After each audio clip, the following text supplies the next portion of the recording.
Hi, Cece. Welcome to week 15 of your timeline. Our first card this week is Japan's isolation. This 250-year period goes by several other names in history books. For example, you might hear it called the Shogunate period or the Tokugawa period, because this was when the Tokugawa... I can't talk. Tokugawa? Tokugawa? Yeah, I think that's what you said. Because this was when the Tokugawa shogunate ran Japan. You may also hear it called the Edo period or the Oedo, the Great Edo period. The period lasted from 1603 to 1868. That's a really specific beginning date and a really specific end date. Sort of makes you wonder what happened, doesn't it? And also, why was Japan isolated to begin with? Let's talk about it. The Tokugawa shogunate, or the group of people in charge, the family in charge, intentionally imposed this isolation on Japan. They called it the Sakoku, or locked country policy. So why locked country? Well, they were trying to keep other countries out. In particular, they really wanted to keep Spain and Portugal away, and there were some specific reasons for this. Firstly, they'd seen what was happening in the Philippines, where Spain was taking over and gradually subjugating all of the population there, and they didn't want to see the same thing happen in Japan. Secondly, Catholic priests had been slowly converting more and more members of the Japanese population to Christianity. This led to considerable political instability, because who are you going to listen to, your priest or your shogun? One more factor was that the Tokugawa wanted to hold on to their power, and they had some major competitors. In particular, one family, the Tozama daimyo, was getting really cozy with the Portuguese, and they'd begun to make so much money from this endeavor that they now were having their own military presence, and they were beginning to build up power. And the Tokugawa said, "No thank you, no more power for you. Also, everyone who's Portuguese, get out of our country." It was a really interesting period for Japanese Christians, or Japanese Catholics in particular. They very much had to hide what they believed. And some really fascinating artifacts have come down to us from this period, including a statue of a Buddha with a cross carved onto the back. When I mentioned that this was leading to some political unrest, I really meant that as well. There was this really big event in this period called the Shimabara Rebellion. Around 40,000 peasants, many of whom were Catholics, had begun to be taxed more and more heavily for the building of a new castle. Add that to the fact that they were experiencing famine, and you get a really big rebellion. During the Shimabara Rebellion, those 40,000 peasants, many of whom were Christians, and many of whom were also out-of-work samurai just joining the fight, they rose up against the local authorities, almost defeated them. 120,000 soldiers had to be called in to put down the rebellion, and then over 37,000 people were beheaded.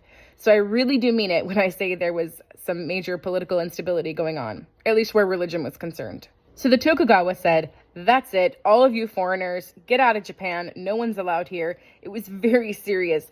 Let me read you just a little bit of the text from the Seclusion Edict of 1636. "No Japanese ship, nor any native of Japan, shall presume to go out of the country. Whoever acts contrary to this shall die, and the ship with the crew and goods aboard shall be sequestered until further orders. All persons who return from abroad shall be put to death.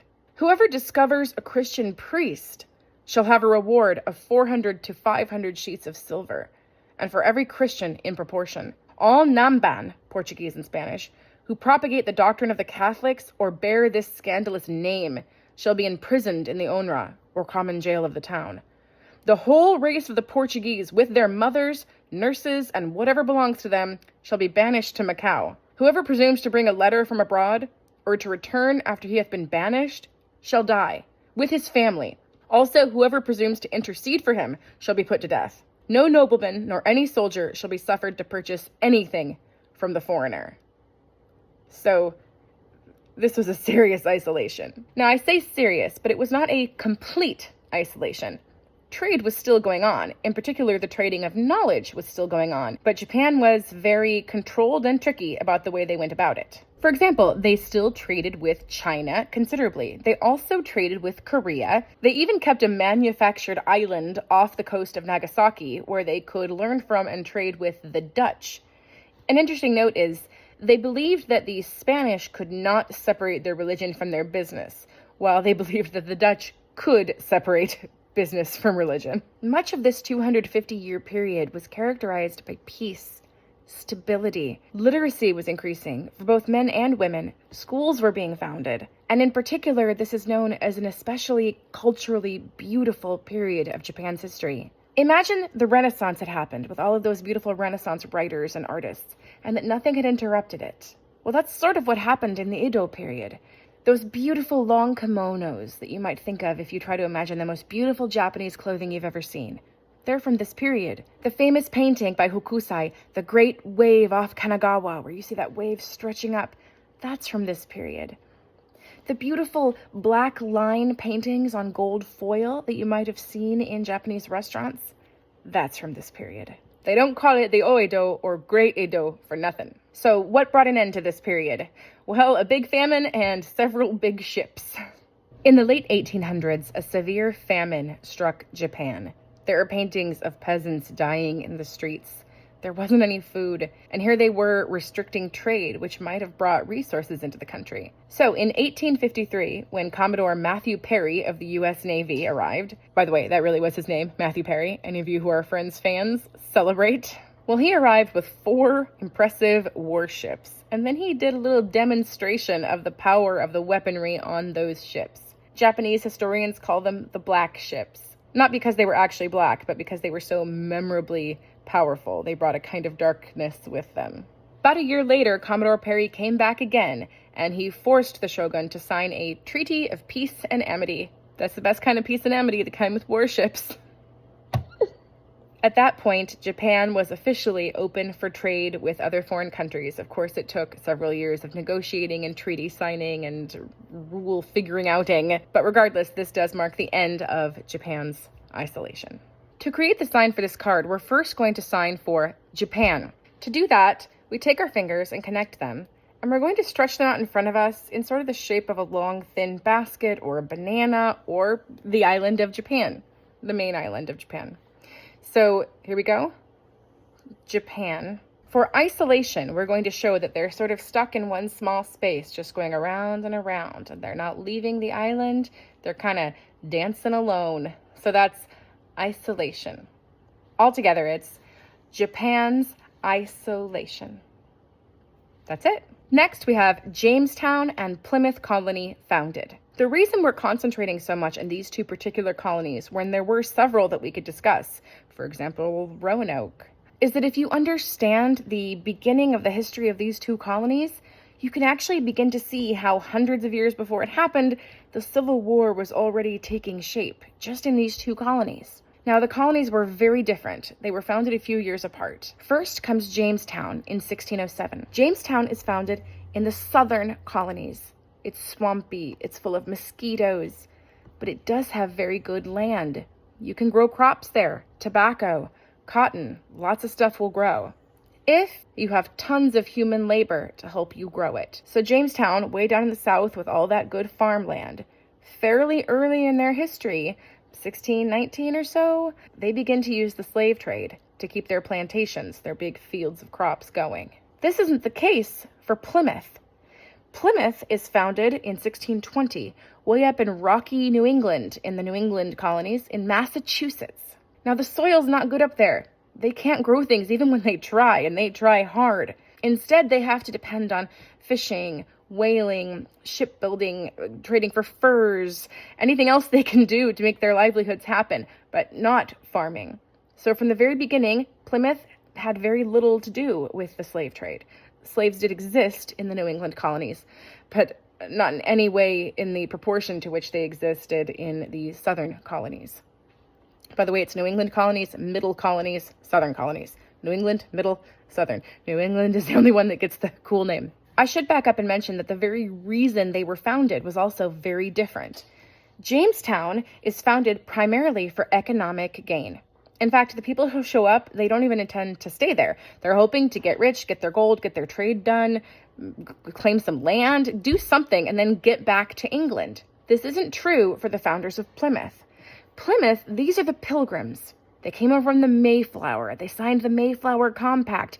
They wanted to stay forever and start a new world here, a new life full of freedom and religious freedom in particular. So they were in it for the long haul. They came prepared to make the land work for them and to figure out a way to start a colony and stay there.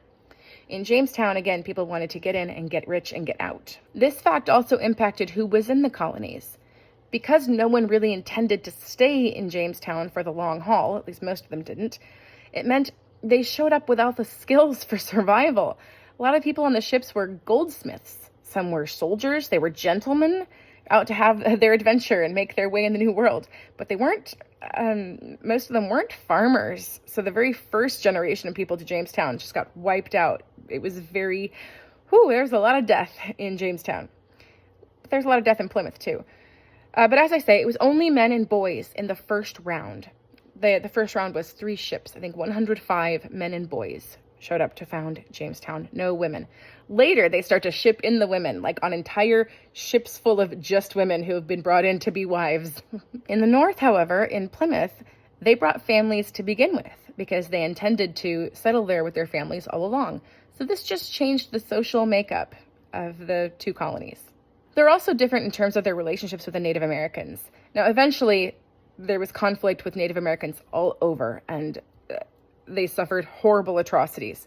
But initially, the relationship to the Native Americans in Plymouth was fairly positive, while the relationship with the Native Americans in Jamestown was fairly not positive.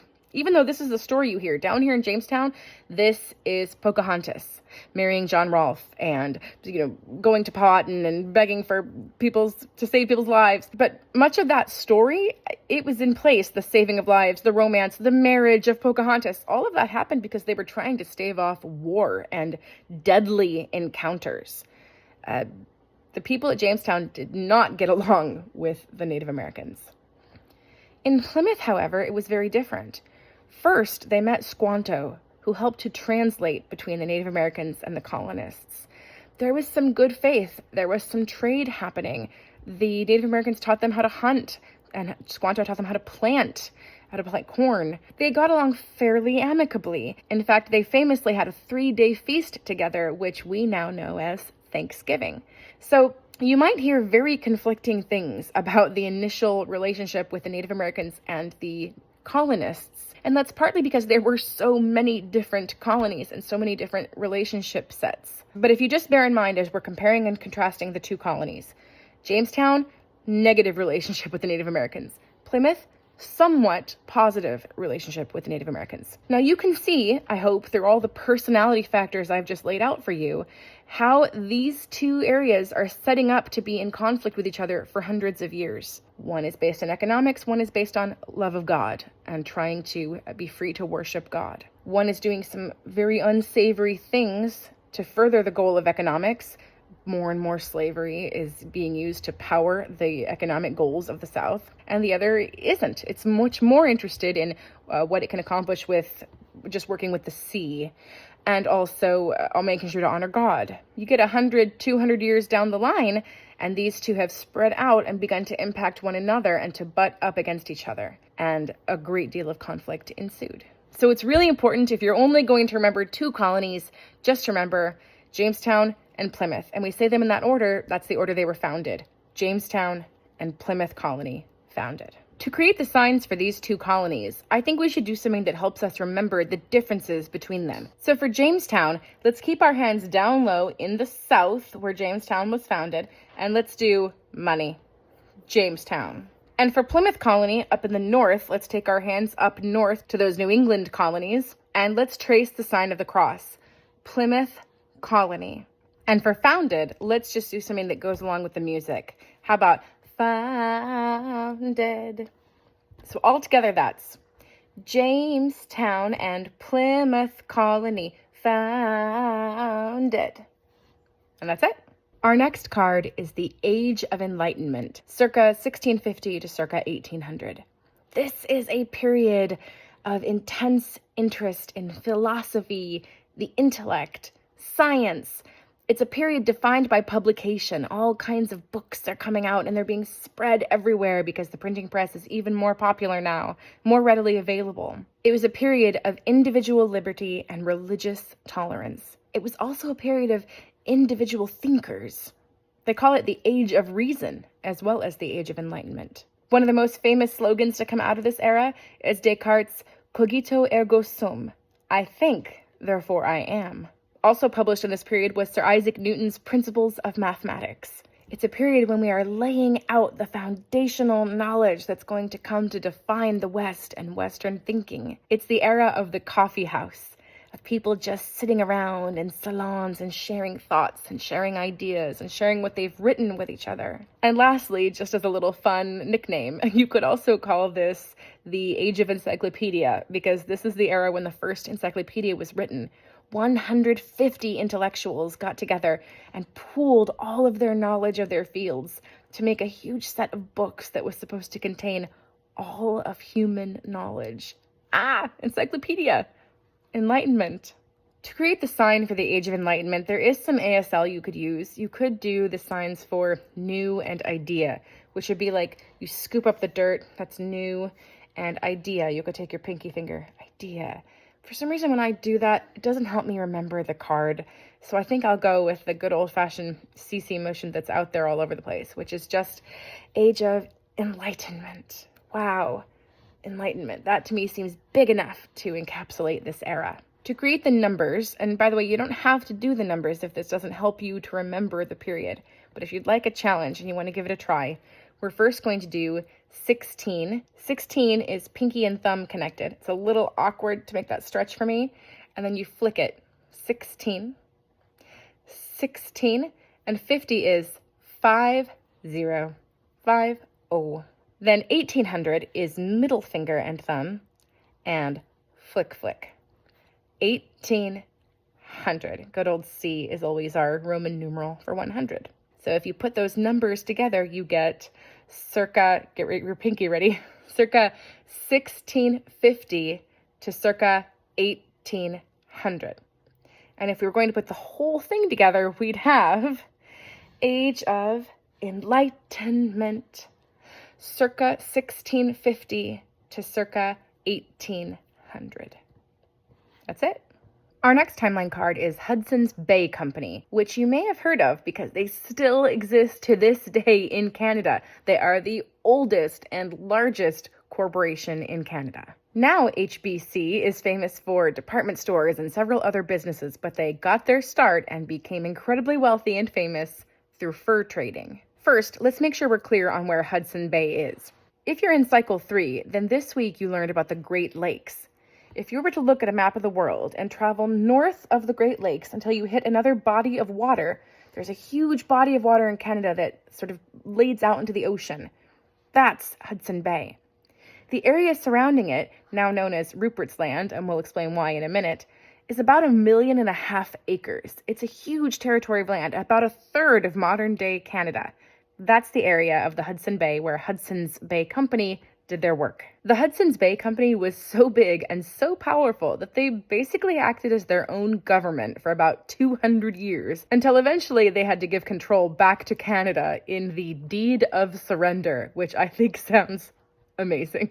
The Hudson's Bay Company began with a small group of fur traders. They had learned from the Cree Indians, who, by the way, we would call First Nations people. Whenever we're talking about the Native Americans of Canada, the current terminology is First Nations people. So they had heard from the Cree that there were really good furs to be had just north of Lake Superior if they could get there.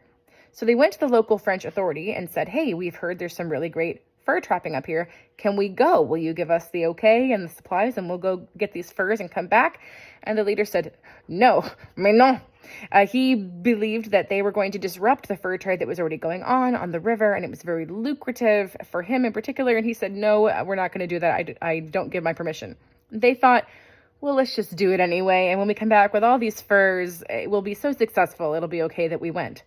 They went, they found this great land close to Hudson Bay. They came back with tons of furs, and the French government arrested them and fined them and stole all their furs. And they thought, this is a horrible situation. So they went instead to the English and tried to see if they could get funding from England. It's fairly similar to what happened to Christopher Columbus. as an Italian trying to get funding who ended up going through Spain. Speaking of cultural parallels, while I'm talking about Hudson's Bay Company, you might also have in your head the East India Tea Company. The way that that company got bigger and bigger and ran a whole region and controlled India, in that same way, Hudson's Bay Company got bigger and bigger and bigger until it controlled much of Canada. Eventually, they found a sponsor, Prince Rupert of the Rhine. He was sort of German and English, which is a pattern for much of England's history. He's German and English, and he agrees to back their expedition. He's going to get them the ships and get them what they need. But he also does something else. He introduces them to his cousin, King Charles II of England. So now they've met the King of England, who's got quite a bit of authority. And the king says, sure, show me what you can find. Show me what you got. And he gives them sort of a soft approval. Charles eventually grants them a royal charter over the entire territory. It's 1.5 million acres. So they head out with Prince Rupert's funding. They go back to Canada and a tiny bit of North America. They gather all the furs they can. They come back with a ship full of furs and they sell them to a famous merchant in England. And the rest is history. They are so successful. Every one of the furs sells, and they now know they can definitely make a very lucrative living at this. You can see much of this history in the names of the area. For example, the river on which they did most of their trade, they called the Rupert, after Prince Rupert, who first gave them their supplies and their backing. All the area around that territory became known as Rupert's Land, and the first fort that they built in the area, they called Charles Fort, after King Charles II. They head back to Canada and a tiny bit of North America with this royal charter. Now the King of England has said all of that territory is yours and nobody else is allowed to hunt fur there. The problem is the French did not agree to that charter. So while Hudson's Bay Company is setting up all these posts, trading posts along the rivers and along the water's edges, the French are setting up posts inland. They're going to live with the First Nations people, and they're learning the language, and they're intermarrying with the women of First Nations tribes.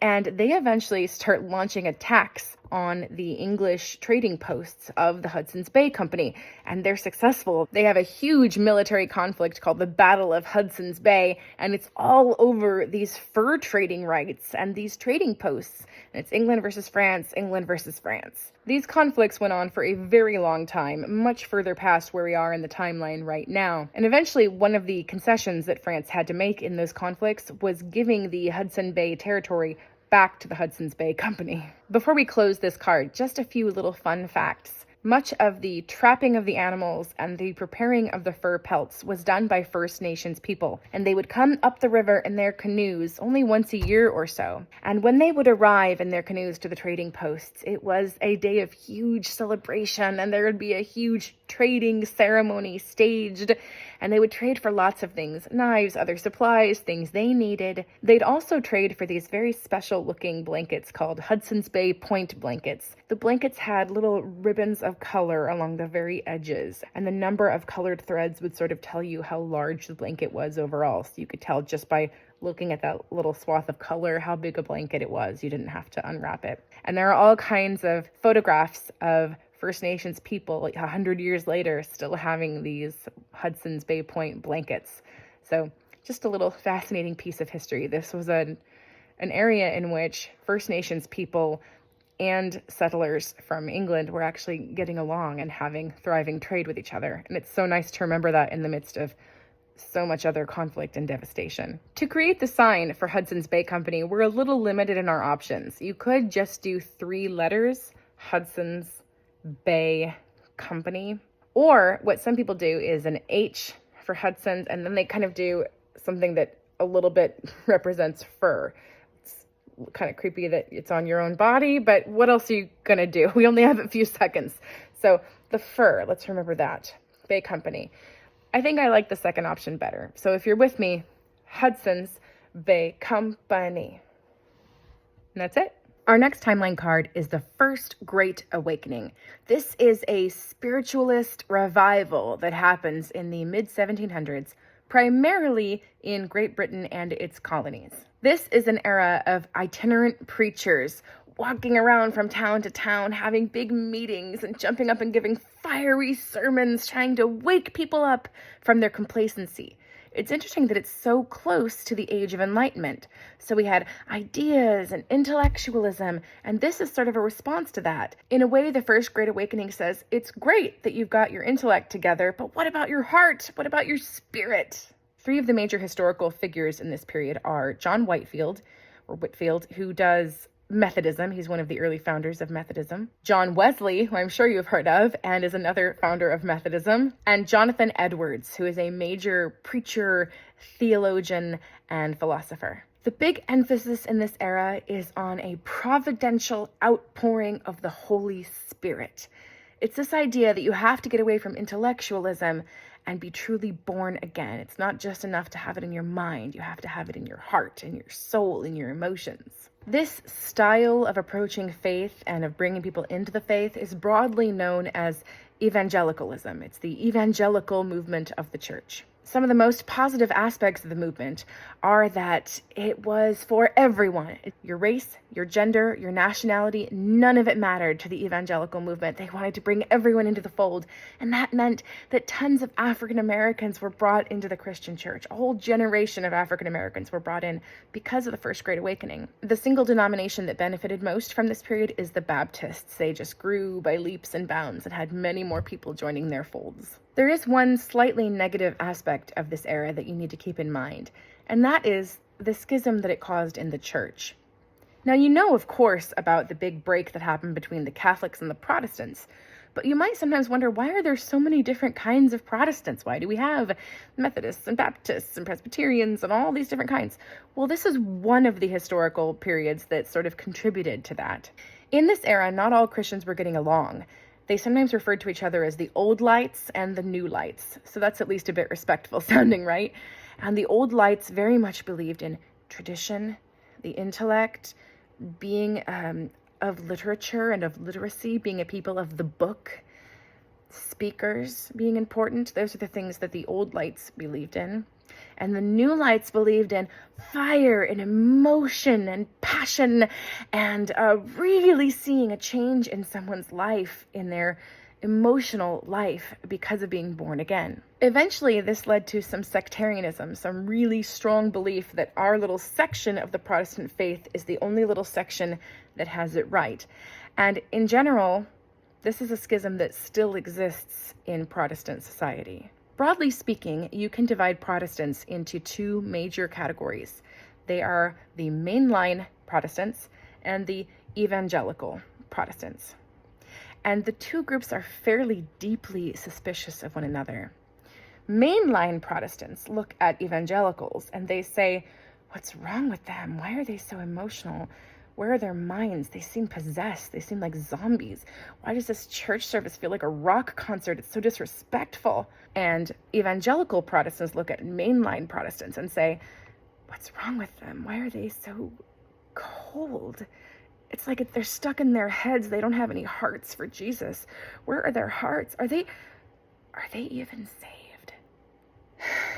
It's a sad conflict that we all still need to be aware of to this day. But we wouldn't even have this conflict to worry about if we hadn't had the Great Awakening keeping faith alive.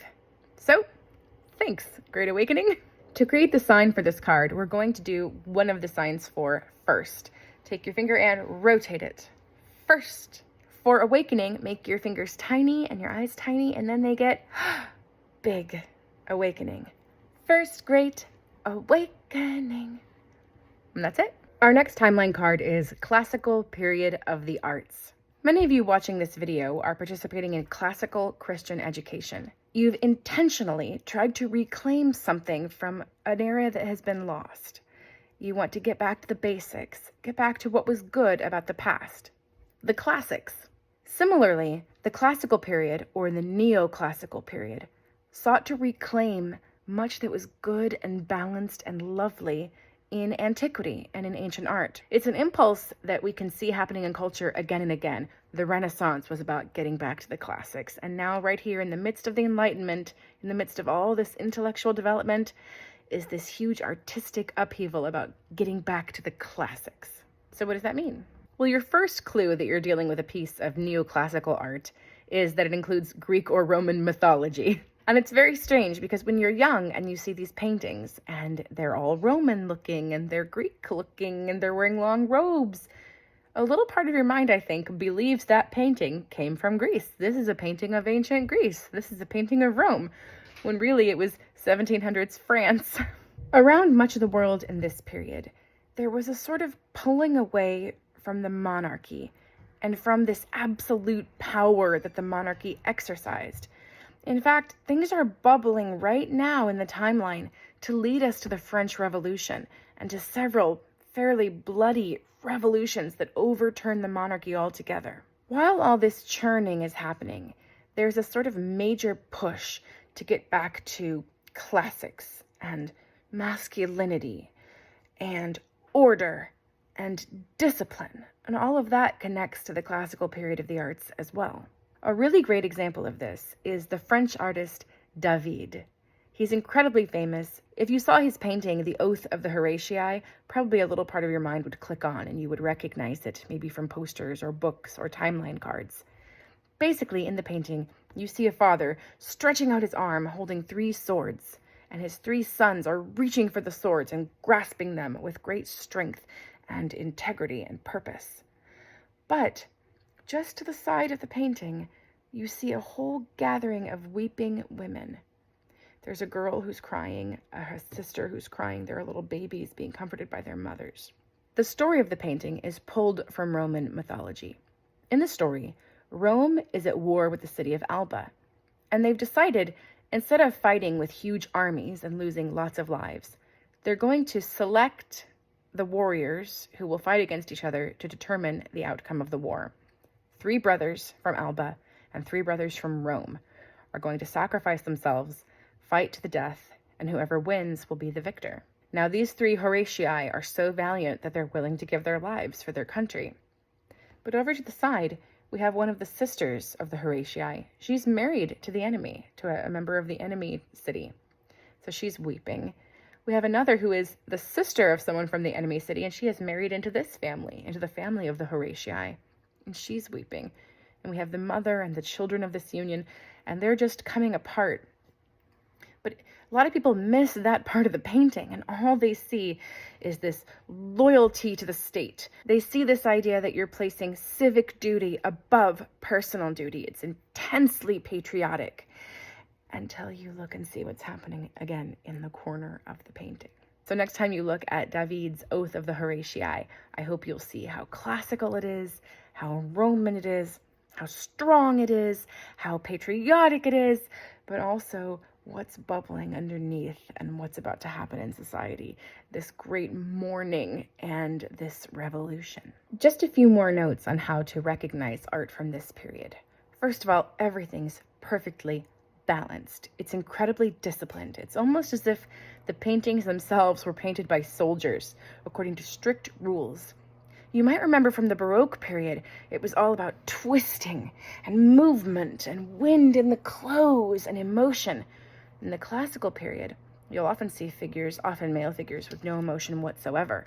They are strong, they are steady, they are perfectly balanced. They're not off-center in the painting.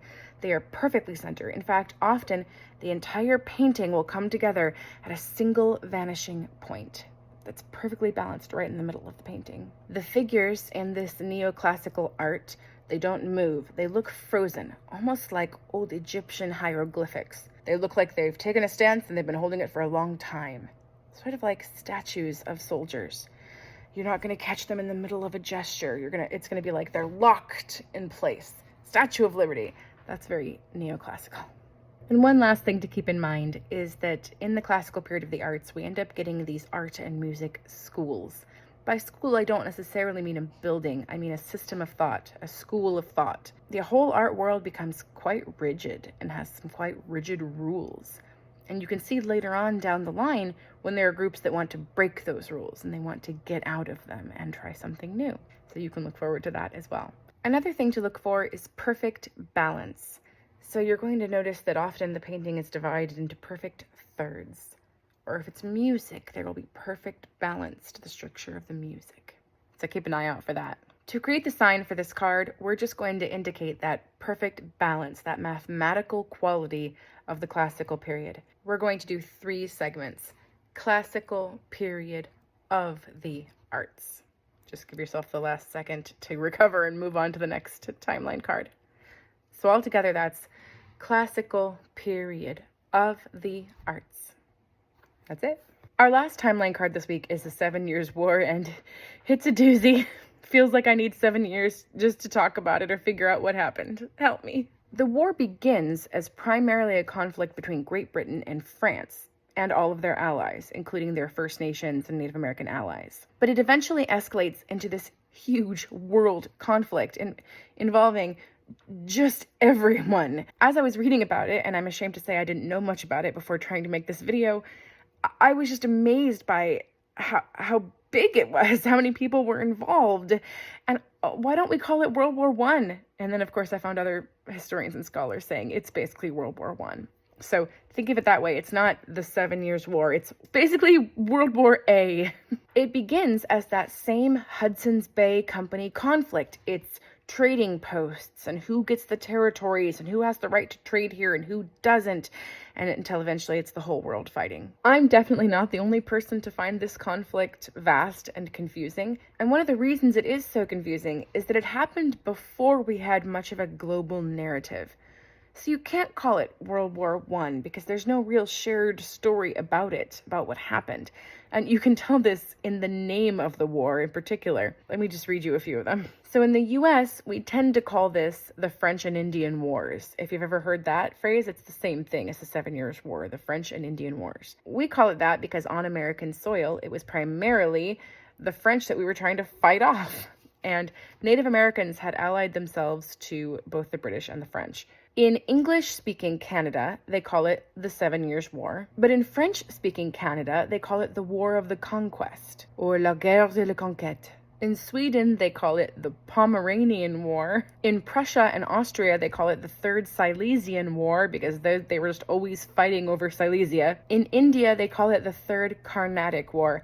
So just that list of differences, I hope, gives you some idea of just how many people were involved. It was everybody except the Dutch. Good job. I'm going to give you just a few interesting facts about this conflict, and then I'll let you know how it ended. First fun fact is that the first major engagement of this war involved a little colonel known as Colonel George Washington. He fought in these wars and then, of course, went on to play a much bigger role in American history. Another fun fact is that while this war was going on, sometimes the actions France would take didn't seem to make sense.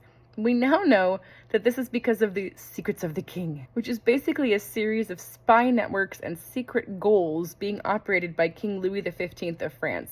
So he would often say publicly that he was going to do one thing and then just go do something completely different, and it was because he had all these political machinations going on. He was trying to claim a crown for one of his relatives. He was doing a lot of things. So in the midst of all this conflict, woven through it, we have the Secrets of the King. One more little cultural connection. If you happen to enjoy the book or the film The Last of the Mohicans by James Fenimore Cooper, that's set during this period, during the French-Indian or 7 Years' War. And if you're interested in knowing which of the First Nations, which of the Native Americans allied themselves with each country, basically the 6 nations of the Iroquois, all 6 of them were allied with the British. The Native Americans of the Laurentian Valley, including the Algonquin, they were allied with the French.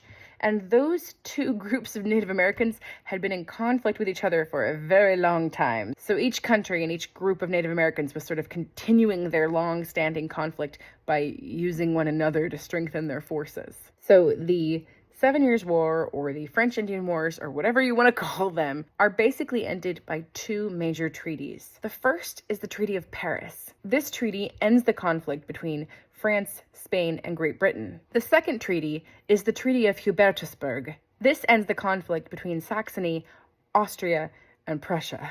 At the end of the war, much territory is signed over and sort of assigned to different countries. And of course, that's going to have very long-term consequences for the rest of global history.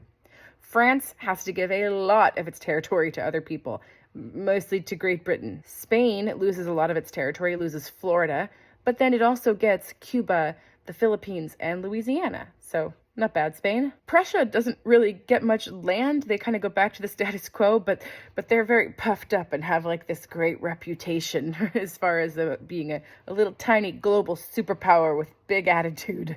Sweden and Portugal are sort of weakened.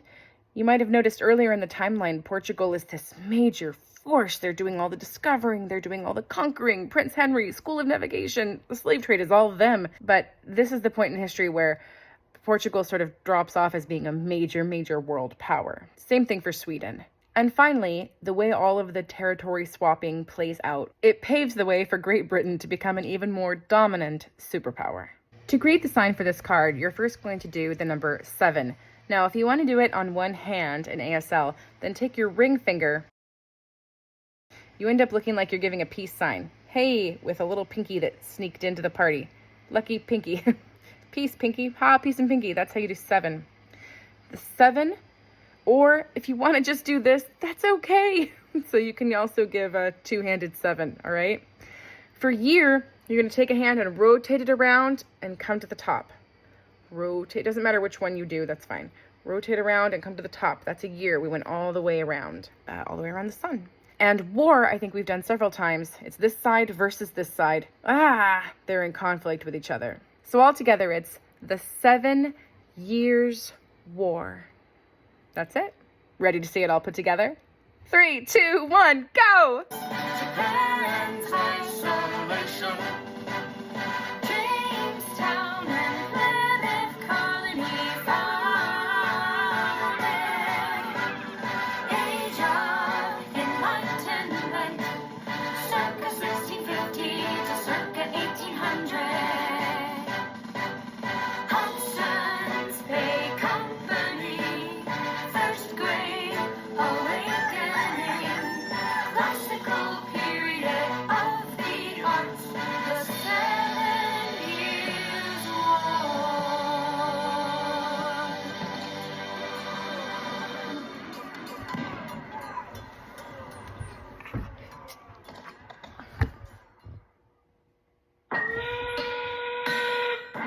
Age of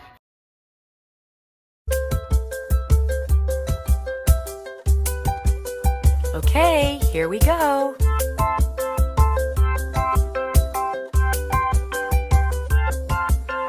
Timeline, this is my timeline. Timeline, this is my timeline. Timeline, timeline. We'll start at the beginning of the ages. Age of ancient empires. Creation to circa 450 AD. Creation and the fall. The flood and the Tower of Babel. Mesopotamia and Sumer Egyptians. 3000 BC, 3000 BC. Indus River Valley Civilization. Minoans and Mycenaeans. 7 wonders of the ancient world. Patriarchs of Israel. 2000 BC, 2000 BC. Hittites and Canaanites, Kush, Assyrians, Babylonians, China, Shang Dynasty, Hinduism in India, Phoenicians and the alphabet, Olmecs of Mesoamerica, Israelite exodus and desert wandering, Israelite conquest and judges, Greek dark ages, Israel's United Kingdom. 1000 BC, 1000 BC, early Native Americans. Israel divides into 2 kingdoms, Homer and Hesiod. Rome founded by Romulus and Remus. Israel falls to Assyria. Assyria falls to Babylon. Lao Tzu, Confucius, Buddha. Judah falls to Babylon. Temple destroyed. Babylon falls to Persia. Jews return and rebuild the temple. Roman Republic, Golden Age of Greece.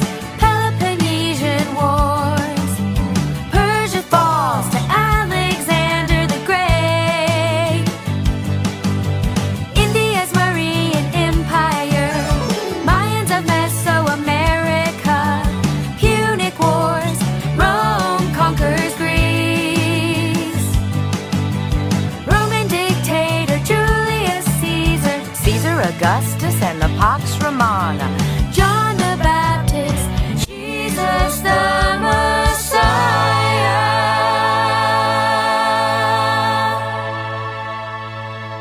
Year 180, year 180, year 180. Pentecost and the early church. Persecution spreads the gospel. Herod's temple destroyed by Titus. Diocletian divides the Roman Empire. Constantine legalizes Christianity. India's Gupta dynasty. Council of Nicaea, Augustine of Hippo.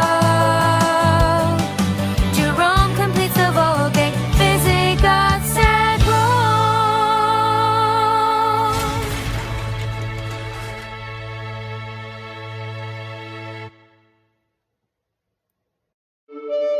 The Middle Ages, circa 450 to circa 1500. Council of Chalcedon, Western Roman Empire falls to barbarians. 500 AD, 500 AD. Once is enough. Ah! Byzantine Emperor Justinian. Benedict and monasticism. Mohammed founds Islam. Clans in early Ghana in Africa. Franks defeat Muslims at the Battle of Tours. Golden Age of Islam. Ooh. Vikings raid and trade. Japan's imperial. Charlemagne crowned Emperor of Europe. Alfred the Great of England. Eric the Red and Leif Erikson, Norse explorers. Vladimir the First of Kiev, Byzantine Emperor Basil the Second. 1080, 1080.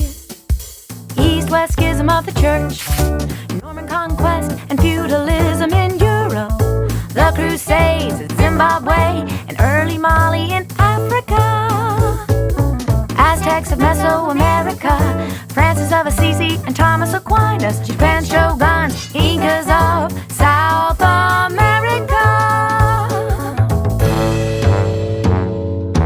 Genghis Khan rules the Mongols. England's Magna Carta. Ottoman Empire. Marco Polo's journey to China. The 100 Years' War and Black Death. The Renaissance. China's Ming Dynasty.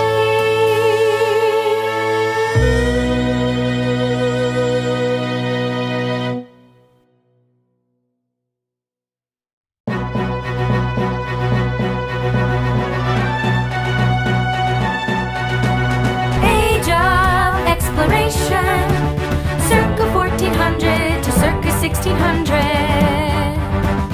Prince Henry founds School of Navigation, slave trade in Africa. Gutenberg's printing press, Songhai in Africa. Tsar Ivan the Great of Russia, the Spanish Inquisition. Columbus sails to the Caribbean.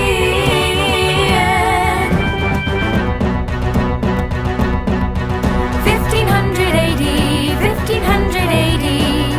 Age of absolute monarchs. Circa 1500 to circa 1800. Protestant Reformation. Spanish conquistadors in the Americas. Calvin's Institutes of the Christian Religion. Council of Trent. The Baroque period of the arts. Japan's isolation. Jamestown and Plymouth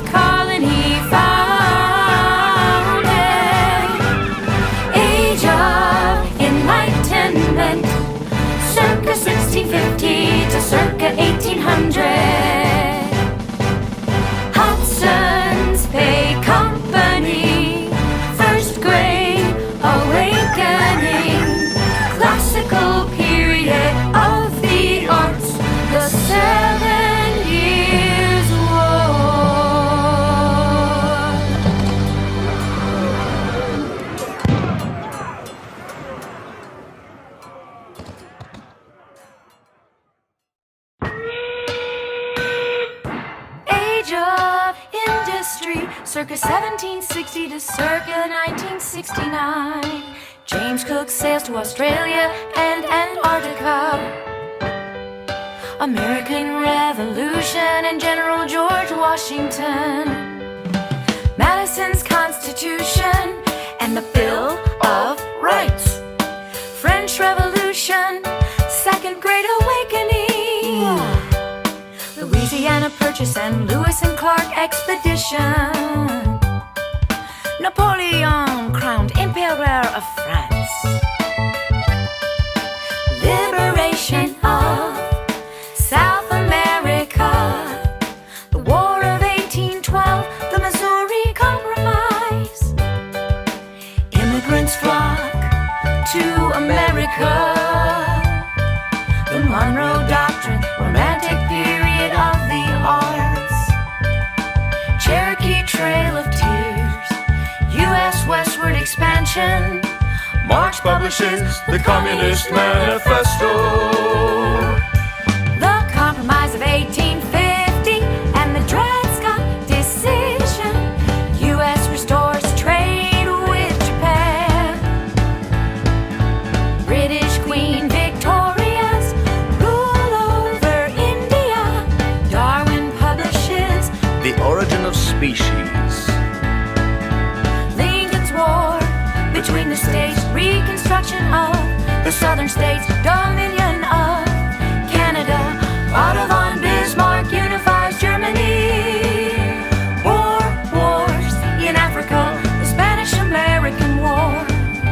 The Progressive Era. Australia becomes a commonwealth.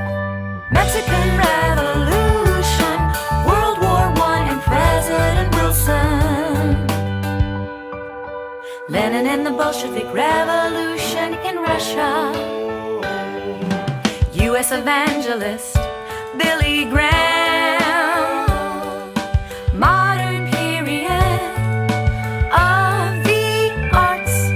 The Great Depression and the New Deal. World War II and President Franklin D. Roosevelt. Stalin of the USSR and the Katyn Massacre. The United Nations formed. The Cold War. Gandhi and India's independence. Jewish state established. Mao and communist victory in China. North Atlantic Treaty Organization. The Korean War. Martin Luther King Jr. and the Civil Rights Movement. Jim and Elizabeth Elliot, missionaries to Ecuador, the Antarctic Treaty, the Vietnam War. U.S. astronauts walk on the moon. On the LNP. Yeah. Age of information and globalization, circa 1970 to the present. Watergate, President Nixon resigns. The bestest au revoir. Fall of communism in Eastern Europe. European Union formed. Apartheid abolished in South Africa.